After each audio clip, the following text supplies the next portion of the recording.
In de aanloop naar een burn-out zie je dat niet zo. Je gaat nog altijd op café met vrienden en je nodigt nog altijd vrienden uit en je praat, maar er zijn dingen, je weet niet wat er aan het gebeuren is. Je voelt het ook niet zo.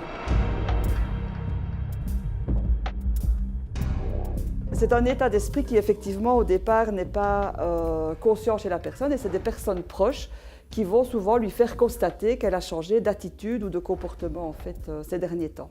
Eigenlijk het moment dat het echt te erg begon te worden, was toen als ik ineens op een maand tijd, ik denk 15 of 20 kilo afgevallen ben. Dus toen begon iedereen wel aan te zien, er scheelt iets. Maar ik ontkende alles. Hè. Ik voelde mij goed. Het is te zeggen, ik werkte bijna dag en nacht.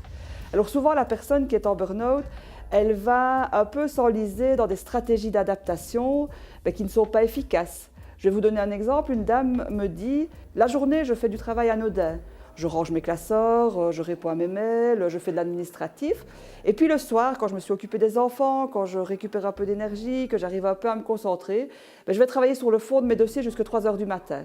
Je me lève fatiguée, j'arrive au travail, je n'ai plus l'énergie pour faire des dossiers de fond, donc je fais des choses anodines. Et elle nous parle d'efficacité inversée, quelque part. En dan kan je niet slapen en je denkt, ja, dat is van, oké, het is gewoon een beetje te veel. En je krijgt slaapmedicatie. Dan kreeg ik maagproblemen, oké, pilletjes voor maagzuur. En dat had dan ook een invloed op mijn werk, omdat ik kon ineens veel minder goed plannen, veel minder goed organiseren, terwijl dat eigenlijk mijn job was. Et donc il souligne bien qu'il y a 4 symptômes principaux. Donc il y a vraiment cet épuisement physique et psychologique de la personne. Donc on a souvent vraiment une perte d'énergie, une fatigue qui s'installe chez la personne.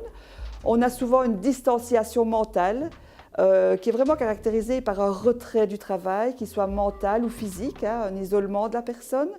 On a aussi, troisième symptôme, une perte du contrôle cognitif.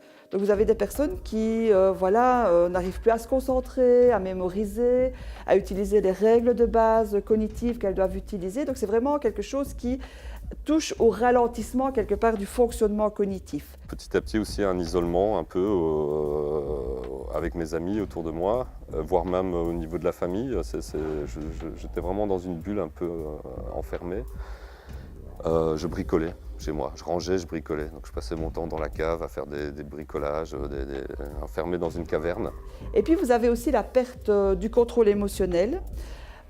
Qui là va susciter des réactions émotionnelles exacerbées, une faible tolérance par rapport à la frustration au travail. Et on sent qu'il y a aussi une perte de contrôle émotionnel chez la personne. En dan word je angstig en dan krijg je minder zelfvertrouwen. En zo raak je in die cirkel van waar je niet meer uit geraakt tot als je crasht.